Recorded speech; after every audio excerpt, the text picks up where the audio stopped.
Hey there, everyone. It's Jody Sutter, owner of the Sutter Company, and welcome to the first Just Ask Jody LinkedIn Live of 2024. I hope the year is getting off to a roaring start for you, especially when it comes to business development and revenue growth. And today we are talking about net new business versus organic business, which is better.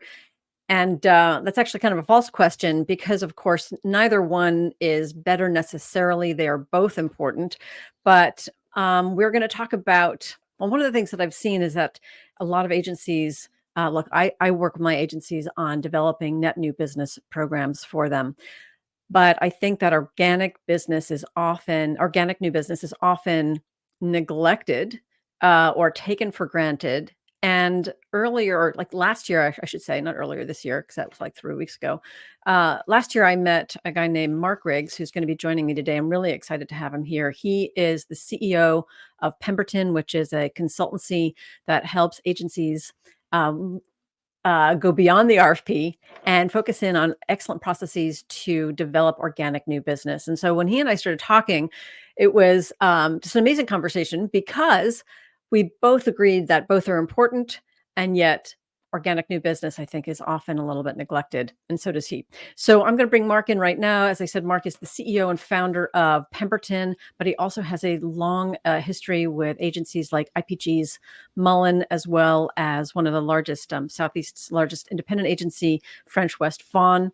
And like me, after a long and healthy career working at agencies, he then started to work for agencies to help them generate more and better revenue. So, Mark, it's really great to see you. Hi. Hey, Jody, thanks for having me. Oh, you're welcome. I'm really excited to talk about this topic because, as I said, this idea of net new business versus organic business is not really the right question, is it? No, both are very, very important. Yeah. Listen, you have to keep the pipeline full, Mhm. right? That net new business is certainly the lifeblood. But I do think for many agencies, they just take the opportunity to be intentional about an organic growth strategy for granted, and I saw there was some stats, late last year from a group that said, generally speaking, for a professional service firm, agencies, about 80% of your revenue generally comes from existing clients, right? Mm, And so there was a leveling out right after the pandemic. There was this new business free for all, right? And so it kind of leveled out to about 50-50. But generally speaking, if you look back over the last decade, on average, about 80% of your revenue comes from existing clients. mhm. And that's exciting, but we're also not tapping into it as much as we possibly could be. And Yeah. that's why we exist. Yeah. So I think one of the advantages of organic new business is, well, one of the disadvantages of net new business is that it can be very expensive. Some of the advantages, lots of advantages. You can diversify your roster, especially if you're overly reliant on one client or one category. You can move into new categories in order to expand the services and the types of clients you work with. But it can be really expensive, it can be very time consuming, and it can also be difficult to motivate your team to want to participate in net new business. So you have this existing roster of clients Yeah. who have shown that they know, like, and trust you to a certain extent to at least work with you. What are agencies doing? What do you see some of the biggest mistakes that agencies are making in terms of not what are they not doing that they should be doing? And yeah, like what are some of the big mistakes that you see? Well, to me, the biggest mistake is, we're so keen on new business, right? Mhm, New business is hard. mhm. And you win that piece of new business, whether it came across a transom, you responded to an RFP, whatever the Yeah, circumstance, right? That new piece of business comes in. And what we see a lot is, soon as we're awarded the business, we jump right in, right? The yeah, emails start flying, the briefs start flying. Let's get something signed so we can invoice that, that first invoice, we can start getting paid. And we just jump right into the work because we want to validate that client's decision to having hired us. So if you're a PR firm, let's get them a couple of placements, right? If it's you're an ad agency, maybe there's some other different tactics you want to express your appreciation. So you start doing some things very, very quickly. And the mistake I see is, one, we're not prescribing what the client needs. Lots of times we're Yeah. taking the order, right? They come to us and say, "Hey, I need A, B, and C," and we're really quick to say, "Yeah, we do that. We can do that for you. We'll get Sure. you an estimate," right? Because new business just walked through the door. But Right. we're not stepping back and saying, "What's the real business imperative here? Why is it that you think you need those things?" Like kind of what we would call wallowing in the pain, like getting down into understanding. Have Yeah. you tried that before? Why didn't it work? Those types of things. I always make the joke, you can be the wait staff or you can be a doctor, Mhm. right? Mhm. I Yeah. wouldn't go to my cardiologist, and I don't have one, knock on wood just yet. But if I did, and I went to him or her and said, "Hey, I think I need heart surgery," they Mm. wouldn't say, "Hey, just jump up on the table. We'll crack you open and take a look." Yeah. Yeah, great idea. Yeah, Glad you great. came up with it. Yeah, right. And so I think you got to get diagnosed the problem. The other thing that I see is that we often, well, all the time, I hear it all the time. We want to be treated like partners, not vendors. Mhm. But The what do you, agencies say that. Yeah. yeah, but what do you do, agency, to exude partnership? Right? We're not running sidewalk sales. We're not running 50% off of this or that and the other, from a tactical strategic standpoint. But what we can do is when we've won that piece of business, hey, scope aside for a moment. How do you Mhm. and I work together? What are your likes and dislikes? What gets you raises? What gets you promotions? How do you handle conflict? Because if you want me to be a consultant, right? If you want me to consult, we're going to have reasonable professional disagreement because we're going to be smoothing that stone, trying to get to something beautiful and shiny, right? And so when you take that step, it gets you immersed quicker. I also have the opportunity to express how we work, because we often sit and we are clearly hearing the expectations from the client. They've just hired us. They're going to pay us. They have expectations, but it is fair in the spirit of partnership for us to have expectations of them as well. Right. And because, Yeah. I'm sorry, Jody, when I was just going to say, because when you don't express those expectations or say, "Hey, this is how my agency works, this is how we arrive at success," you're immediately inheriting the negative equity from the agency that they had before. Right? Yeah. Because they just know you're an agency and you must work like every other agency. Sorry. Yeah, exactly. I think there's a little bit of echo, and I apologize to folks if we didn't have it before. Now it's gone away a bit, but hopefully we're all okay for you folks up there who are listening to us live or the recording. So this is interesting. So we're talking about really what to do when you first start a relationship, some of the imperatives. And I love that this idea of number one, you want to have an honest conversation about what they're expecting, and then you also want to be honest with them about what your expectations are of them. How does that set the playing field up for eventually growing that account through sort of an organic effort? Well, the main point Mm. is a client can't tell if they've crossed a line if we haven't drawn one. And oftentimes what we see, in fact, I do it's kind of funny, but I do this dirty words of scopes. In fact, I was on a client call earlier today and they were showing me when their scopes will work. And I wrote down 3 new brand new dirty words. So Really? I'll be, Well, I I'll, think that's actually how we met, because that's what your talk was on at okay. the Counselors Academy, Purses Yeah. Counselors, Yeah. and it was awesome. Yeah, so as I said all the time, the list continues to grow. There's 3 over here on my notepad. But we don't sit down and say, "This is how we do business," right? This is how we bill. Some people agree with this, some people disagree with this. I like to express from a tertiary level how we make money, right? I want to explain how I staff the work against your budget. And if you need more of that, I was taught you have people and time. Whether you bill by the hour or your value-based pricing, you've got 2 things: people and time.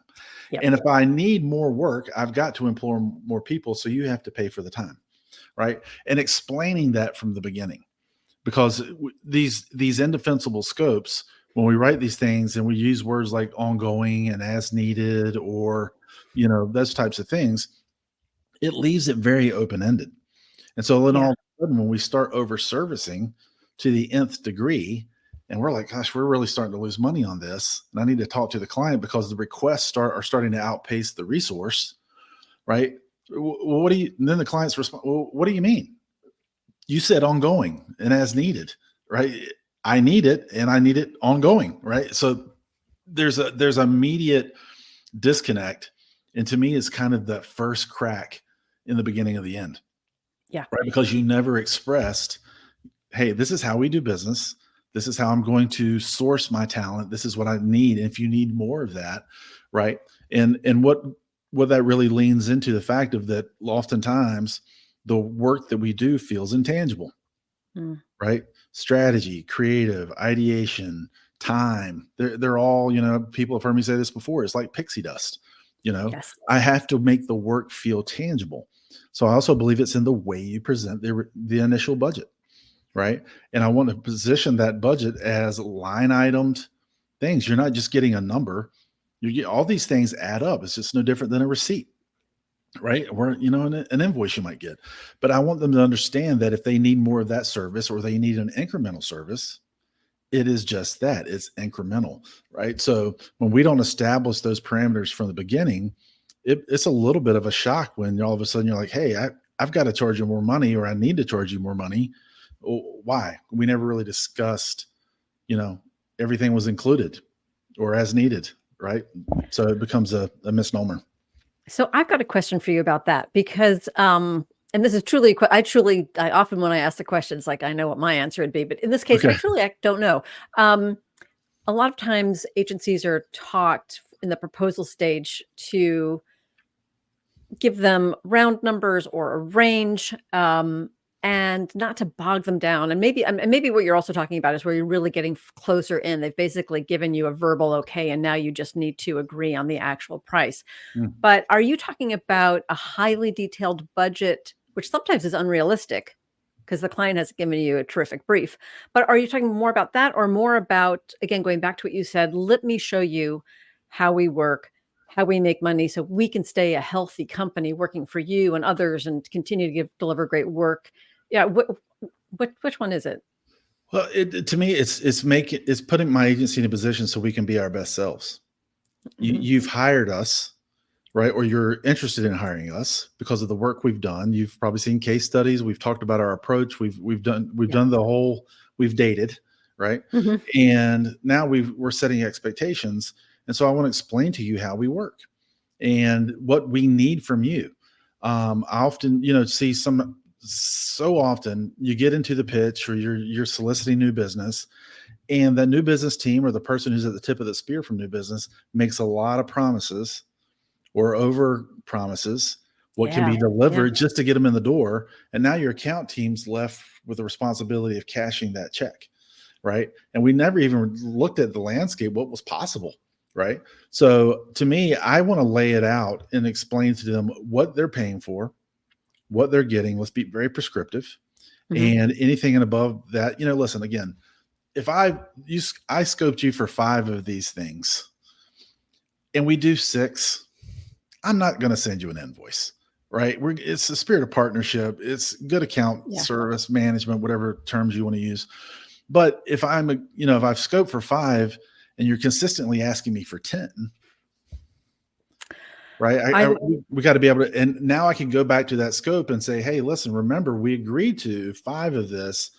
We can absolutely do 10, but I need to change the paradigm on the way I'm staffed or the way we're doing Right. this work. Another thing that I learned a long time ago as a young new business exec when I was working for RGA and in the early days of its interactive division and Mhm. working with Bob Greenberg. And I think it was probably even an offhand comment, but he talked about how he always, he would always tell people when he's giving them more than what they paid for. And it was because, yeah, he had to set that precedent so that you could say, look, you're paying for 5, we're going to give you 6 for these reasons, because for whatever those reasons are, and they have to be valid reasons. But when they start asking for the 6th thing over the 7th or the 8th, it gives you, then they are more aware that they're asking beyond the scope because you've already told them that you're delivering beyond the scope. And I thought that was such an easy thing to do. And yet we also, I don't see agencies doing that often. Yeah. But listen, I think you're also setting a precedent. Mhm. Mm. It's again, it's an easy analogy, but or metaphor, whichever one's more appropriate. But you and I can't walk into the local grocery store with $100 and expect to walk out with $250 worth of stuff. Yeah. Right? Why do our clients expect that from us? And we've perpetuated this over servicing, and oftentimes a lot of agencies wear it as a badge. Like, oh Yes. yeah, we over service. Well, they'll even average it. We give you free service, right? My friend Daryl Salerno, and I think you know Daryl, but he does this.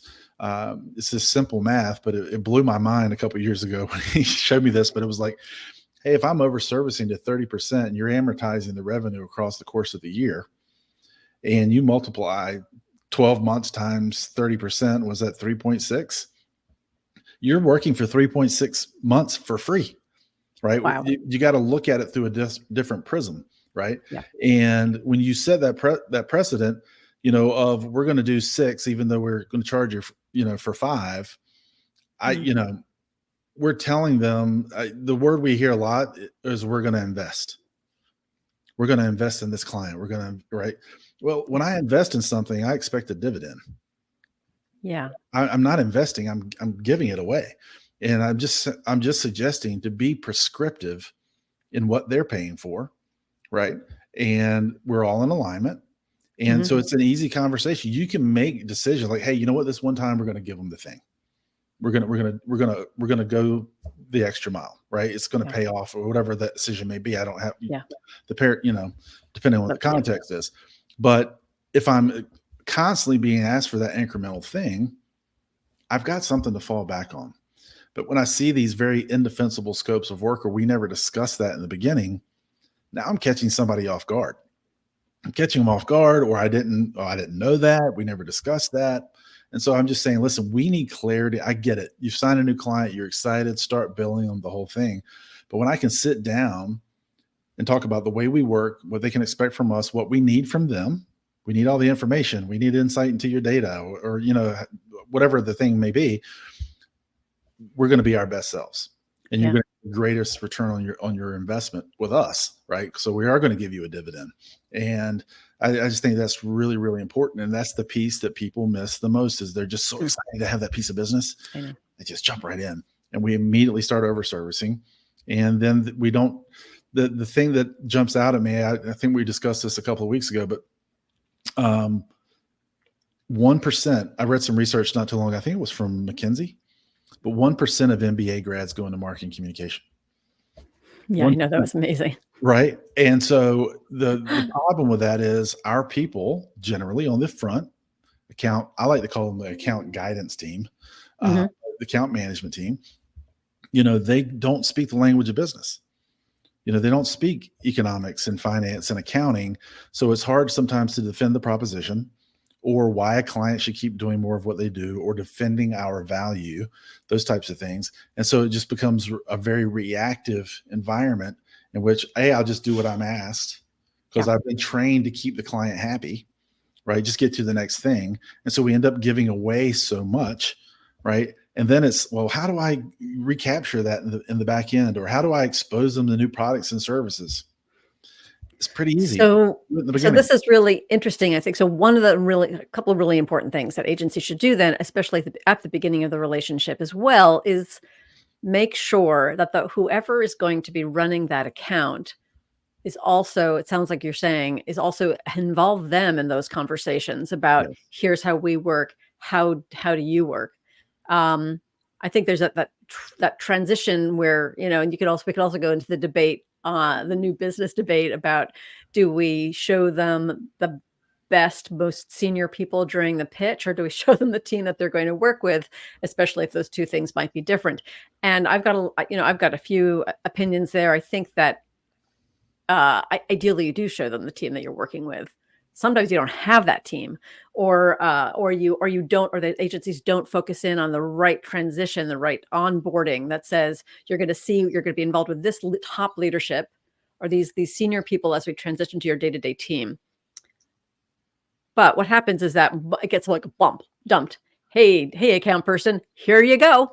We just spent 3 months pitching this and now it's yours, as opposed to the CEO or the president or the head top agency, that top pitch lead saying, I want to introduce you to Jody. She's going to be the one who's going to manage this. She's going to be involved in this meeting. She's going to have the authority to make these decisions. And then they're set up for success. Is that what you also see? I totally agree with that. One of our principles of organic growth is the transfer of trust, right? Transfer of trust. Love that phrase. Yeah. And so it's this idea of either where it's the transfer from the new business team, or if I'm the account leader, I'm the tip of the spear, or maybe I'm the group account director and I'm managing a bunch of, pieces of business. I want my client to trust number two or number three, or as much as they trust me. Because if that brand new big piece of business walks through the door and all of a sudden my client rips me off, my agency rips me off and puts me on that piece of business, I need a smooth transition. I need a level of trust there. But I agree. It's such a misnomer, and it's almost laughable to me when I hear clients say, hey, I do agree bringing the team that's going to work on the business to some degree. I also know that agencies have people who are responsible for new business, and that's what they do, and they're really good at it, right? But the client will say, hey, depending on what the vertical is, let's call it automotive, right? I want you to bring a team with automotive experience. Well, we don't have a big automotive team sitting around twiddling our thumbs, hoping, the automotive brand falls in our lap, unless maybe we just lost one or something, which is rare. But we're trying to get into a new vertical, and we don't have that team. But they want you to bring a team that's got experience, right? So, which is, I can't bring a team right that I don't have that. So, but conundrum. And so to me, it's from a new business perspective.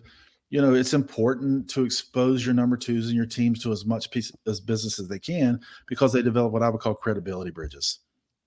Right. So I've been in that situation where we were going to pitch the automotive brand, and I'm like, who's moved metal around here?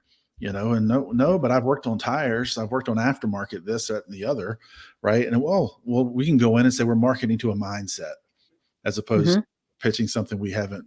Right. Because the same person who buys those tires is the same person who's going to buy the vehicle, generally speaking. Right. I understand there's some customer nuances, but it's just odd to me that you would ask that noob team to come in completely blind and then judge them on expertise when they haven't had that client. That's why they're pitching you, because if I already had one, it would be a conflict of interest.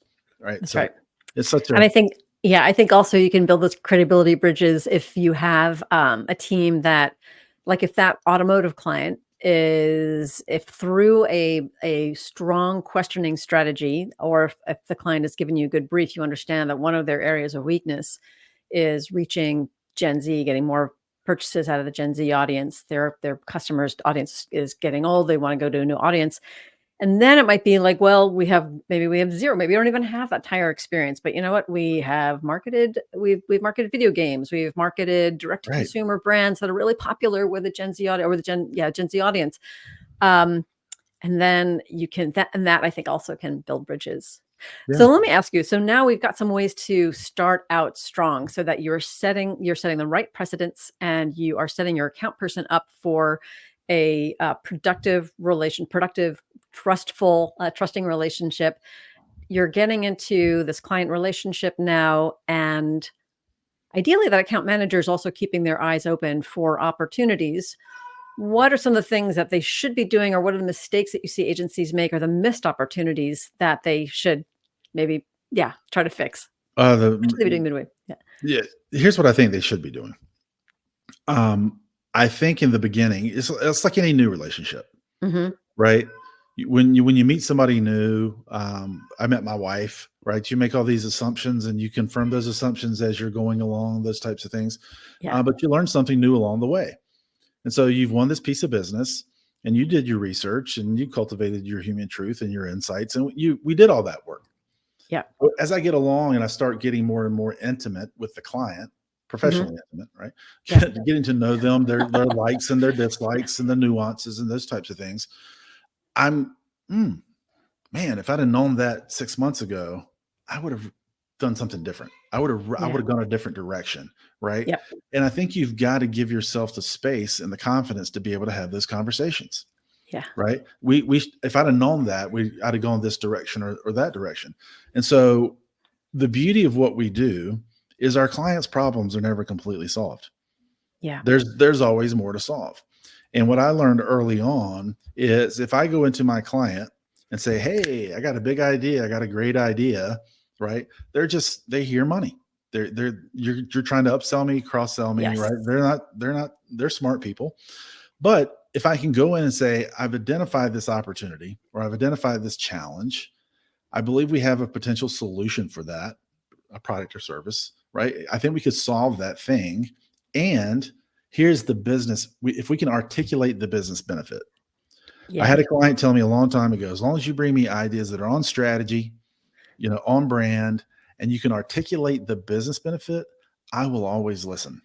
I may not always buy it, but I will always listen. And so Yeah. that same client told me, "Hey, listen, batting 300 will get you in the Hall of Fame." Right. But even when they don't buy the new idea, as long as your ideas are relative to solving a challenge or leveraging an opportunity and you can articulate the business benefit, you Yeah. also get the equity for having brought that idea. So when they actually do need something, they're going to say, "Hey, you guys are always good for an idea. You're always bringing me on brand, on Yeah. strategy, beneficial ideas. Here's a challenge." Right. And Yeah. so I'm from an organic perspective. When I talk about organic growth a lot, people think I'm talking about backing a Brinks truck up to the client. And that would be fantastic. Just Right. put the cash in here, please. Yeah, yeah, Yeah. just, and when they hear we got to have an organic, well, they're thinking hundreds of thousands and millions of dollars. And well, yeah, that'd be great. And so am I. And that's potentially possible over the long term. Yeah. But let's make molehills out of mountains, right? Let's problem solve and identify the challenges that need to be solved. And if I can solve those things, I can have a very consultative conversation about solving those things. My Right. business will grow, right? Go ahead. I think what you're also describing, because what I also bump into a lot is and especially maybe more so when I was running business development teams, that I was maybe helping the account teams find the right time to ask for the business or find the right time to present that opportunity. It was often like, it's not the right time. I can't ask them because, well, for whatever reason. And I think what you're also saying is like how the one way to offset that feeling of I can't ask them, it's not the right time, or they're going to think we're taking advantage of them, is to again present it as an opportunity, present it more as with that business case. Here's the upside, and take it or leave it, but it's my responsibility to provide it to you. I would also remind folks who are listening to this that a consistent reason why agencies decide to find or why clients decide to find a new agency is because they feel like they're not getting those strategic ideas, that strategic sort of pushback, or they're not being guided. And so I think that also, as you just said, you start to create a stronger relationship, even if they don't buy the idea. You're presenting them an opportunity. It's up to them to whether to take it or not. Yeah, research will tell clients want to be led. Yeah. They want to be led. That same client who told me about the batting 300 said, "Listen, he said I've never understood why agencies are so aggressive and creative in trying to win my business, and then you get the business, and it's like you entrench in this fear and trepidation, and I don't hear from you proactively anymore." Yeah. Right? And I was like, "Well, generally it's because we don't want to come across as we're trying to sell you." He said, "Well, don't sell me. Solve my problems. Get out Yeah. in front of me." Right? Yeah. And I think you have to do it in that spirit. Yeah. And if I'm problem solving, if I'm identifying that thing, right, and we should talk about that in the beginning as well, right? Because I can't manage expectations. We tell young people all the time, you got to manage the client's expectations. Well, did we set any expectations? Yeah. Right. And as new challenges come up, new barriers, we're a smart group of people. You can navigate around those barriers, but sometimes I have to articulate what the barrier and the challenge is and have that conversation with the client. And that's where speaking the language of business and problem resolution, et cetera, with the client. And Yeah. again, we're not training our people to be proactive that way. We're training our people to be reactive and give it away. Right. Yeah. And so that's when we end up over servicing and losing money on the account and hemorrhage it in a multitude of ways that a lot of people don't even realize they're losing money. Do you think so? Sometimes new business people are incentivized with a bonus Mhm. or commission, and I actually have my own point of view on that. But do you think that also makes sense for account people to be incentivized with trying to grow that account by getting, with dangling an extra bonus or a share of profit or revenue? Is that effective? Yes, unfortunately. Yes, it is It is. effective, right? Okay. And I say unfortunately because you're already being paid to do a Yeah. job, and part of your job is to grow the business, right? But I also advocate for agencies expressing to their people how they make money and what's happening. And again, they Mm, don't, especially if you're independently owned agency, yeah. they don't need to know about the K-1 distributions and taxes, and they don't need to know all that stuff, right? But if I understand what happens to a dollar when it walks through the door, right? This much Yeah. for labor, this much for overhead, this much for desired profit margin. To me, operational awareness creates observational effectiveness. If I can see how we make money and how that could impact me, right? And we're generating more revenue to invest in more people and new Yeah. tools, new services, maybe a raise, maybe a bonus, right? I'm going to be more akin to looking for that opportunity and closing that piece of business. So I advocate teach them about the business, right? My joke is Yeah. we're a society of liberal arts majors, and nobody knows how to rub two nickels together. And so if you're really good at churning butter, eventually they put you in charge of all the butter churners, and then you're at that ADVP level, and now you're responsible for all these business acumen metrics, Your KPIs, and P&L and yeah, P&L people say, statements and like, what? I thought I was just here to be creative and do great work, right? So yeah. to me, teach them the business of what you're doing, and their Yeah. observational awareness will increase. Because I think the moment, at my very first agency, when somebody explained to me that we were there to make money, I'm like, oh, I'm not just here to be creative and da Yeah. da da da. It was an eye opener, and that sounds really silly. Well, of course we're in business, but sometimes it doesn't feel like it when we're bending over backwards just to make people happy and giving it away, and we'll invest in them here and those types of things. So Yeah. I'm just saying we got to shift the paradigm a bit Yeah. and take some big accountability there. I also see that, when it comes to net new business, the effect that has when the paradox of, well, we really need a healthier pipeline, but we're way too busy to pitch new business. And, like all our team, there's no one who can help. And so often I wonder if the reason there's no one that can help, yes, they're probably putting their all towards the existing client work. But if they also understand how the agency makes money and how they can add to that value, would they be more willing, or would they even see it as a responsibility, a responsibility that they're happy to take part in to help grow the business, in order to stay a healthy agency, in order to stay working with these clients. And yeah, I think that not all, that the team, the general team, does not get involved in those conversations enough. Yeah, Absolutely. clarity of mission. Yeah. Before I give you this job, before I give you this responsibility, let me clearly outline for you, employee, what my Yeah. expectations are, Yeah. right? And so, yeah, I advocate for incentivizing people and giving them Okay. bonuses, but push it out there a little bit, because some of that is just your responsibility. But have you, as the agency principal or whoever's responsibility that, have you Yeah. clearly communicated that to them, Yeah. and have you trained them? Have you prepared them to do that? Huge mentorship. I think it's huge, and I also don't think that that happens enough, where the agency leadership will say, we need to take this person along to this meeting, or I need to more proactively get that more junior person involved because I see a future for them, but I want to make that transition smoother. I want to get the client to know and trust them over time. And yeah, I think that's a huge thing.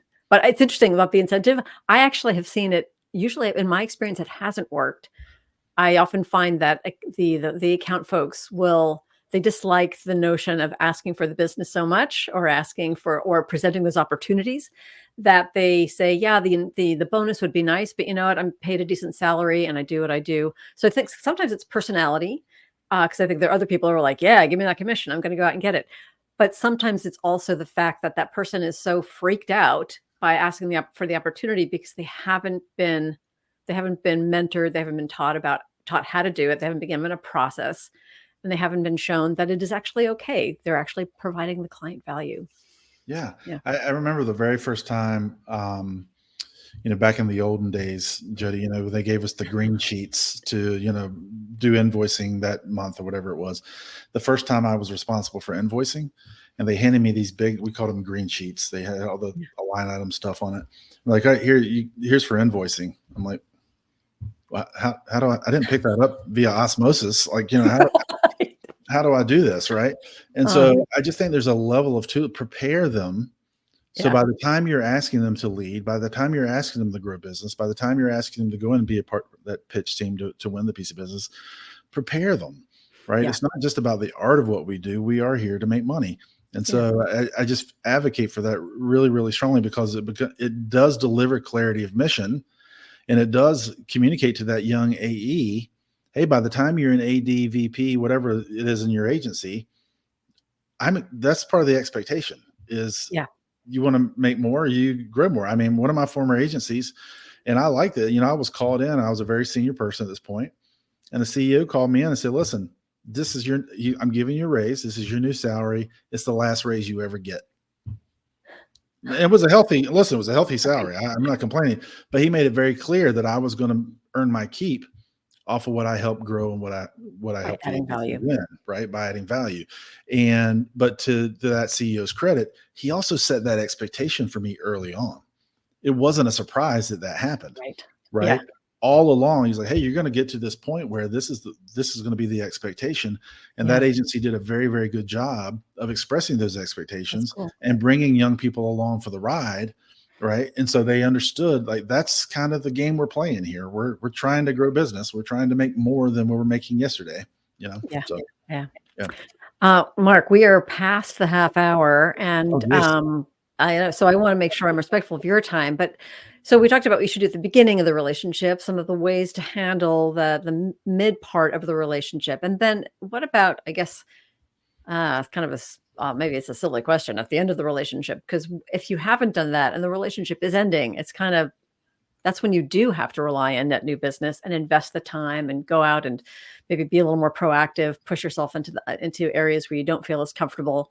I mean, when you probably talk to me, but is there Yeah. any sort of parting advice? What can they do to, Don't uh, wait. Yeah. don't, Sorry. Don't wait yeah, I till was the gonna say end. that's the right answer. Don't wait Yeah. till the end, right?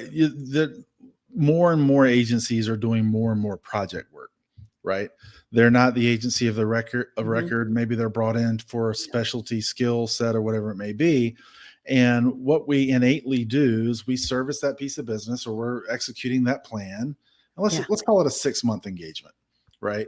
We get to the end and we're like, man, that revenue sheet, the forecast looks mighty blank on the other side of June 30th. What am I going to do? And so we go, what else can I help you with? What else can we be doing? And it sounds like you got your hands out, right? If I'm going to walk the walk and I'm going to be a strategic partner and counselor, to me, is by that 3-month mark of that engagement, I want to go to that client and say, hey, I've made some observations. I've got some thoughts. I want to bounce them off of you, and I want to get your immediate reaction, right? I want to invite the client in, because if I can invite that client in and get some their ownership of the idea, right, I'm going to have a better shot. But if I'm also coming halfway through the campaign and saying, hey, I've noticed a couple of things, here's an opportunity, we should turn right up Mhm. here, whatever it may be, that feels consultative, excuse me. Yeah. Feels consultative, right? And that feels like I'm problem solving. I'm Yeah. actually helping them. I'm exuding partnership. I'm not waiting till the end to say, what else could I be doing for you? What do Yeah. you want us to do now? Right. And so it's this idea of don't let it end. Mhm. And if some point they come back and say, hey, that's the end, I don't have any more money, then hey, great. Always finish strong, because you never know when they come back. But I was gonna say, and that's something you and I talked about when we were preparing for this, is that the day that you lose an account, because that day is probably inevitable, even if you have a long, healthy relationship. But I think the day you lose it to another agency is also the day you start to try to win it back. If they're the right client for you, and if it makes sense. But it doesn't mean that you walk away in a huff. yeah, well, You know, here's the big thing before we jump off here that I yeah. think most agencies miss. is we don't give our clients a constructive environment to complain. Yes, that's a big thing too. Right? Everything's good. The status is good. Results are good. Great, great, great. Everything's great until it's not great. Yeah. Right? They actually, they sniff out the BS and it's not great. And I think I shared with you in preparation as well, but it's been years ago now, and I'm sure the numbers have changed, but it always stuck with me that Harvard Business School did this research, and it said that 94% of clients said they were happy with their agency right before they fired them. 94%. That's crazy. 94% of marketers say they're happy with their agency right before they fire them. Right before they fire them. And 89% of those clients never complained. Yeah. Never complained. It feels awkward. Right. Unless you can break the ice and say, I just want to make sure that we aren't, I think, yeah, it's like I wonder if maybe there's an issue here. I've done that in the past too, and it's really freaking scary to go to your client and say, I think we might have an issue, but I don't know if it has ever resulted. I think the result is always good. At the very least, we have a constructive conversation. Yes. At the best, they say, no, you misinterpreted, or I'm glad you've said this. Now we can do something about it. And it leads to a healthy relationship. I've always said, if you've got that funny feeling in your tummy that something's not just right, it's probably not. And one of the cardinal sins of client relationships is not fixing the fixable. But I need to know what needs to be fixed. So it goes back to the very beginning of the way you onboard. If we've talked about the way we work, what you like, what success looks like, where are we winning, that type of thing, it allows me to go back once a quarter, once every half year and say, hey, against our scope, but also the way you and I said we were going to work together, where am I winning? Where am I losing? What would you like to see more of? What would you like to see less of? And let them talk. And they'll tell you, because generally good human beings are going to say, hey, I love Jody. I love that you do A, B, and C. I wish you do more D, and maybe I wish you stop doing E. But give them a comfortable environment to complain. Like, oh, I didn't know that was a problem. I didn't know that needed to be fixed. Yeah. We can fix that. Or I didn't know you needed that. We've got that. We can do that. Right. So you got to create an environment where they can complain in a constructive way. In a constructive way. So it's not, combustible. It's just like, I've had it. I can't take another phone call from you, and then it's over. Right. So right. that to me is very, very important, giving them a constructive environment to complain. Yeah. Or that it doesn't result in a phone call to the CEO or the email to the CEO that says, we're putting your account in review. Yeah. This has been really great. Thank you so much for this. I think there's so many valuable things. I want to also end by asking you, so for anyone who is listening to this, I'm sorry, we don't have a lot of comments today. Hopefully people out there are getting a lot out of this because this is such an important conversation. How do they reach you? How do agencies reach you if they want to work with you on developing a strong organic business? They can reach out to me via email, which is right there on the screen, or they can reach out to me through the website, which is PembertonWorldwide.com. They can connect via that. You can find me on LinkedIn, those types of things. But yeah, I mean, there's no quick fixes. Yeah. I think you have to change people's muscle memory, right? So we like to work with them over time, hold them accountable to that plan, to the goals they set. And, I was told a long time ago, growth is found in uncomfortable places. And I like that too. You've given me so many phrases that I'm going to borrow liberally. Yeah. But you can thank my dad for a lot of those, but growth is found in uncomfortable places. And sometimes we've got to push our people outside of their comfort zone to experience, personal, professional growth so the agency can benefit from their growth. Thank you so much for this. I hope maybe you'll come back because I think you've got so many wonderful things to share. And absolutely, anytime. We've just scratched the surface. I know for sure. I know. Yeah. Thank you, Mark. And thank you, everyone.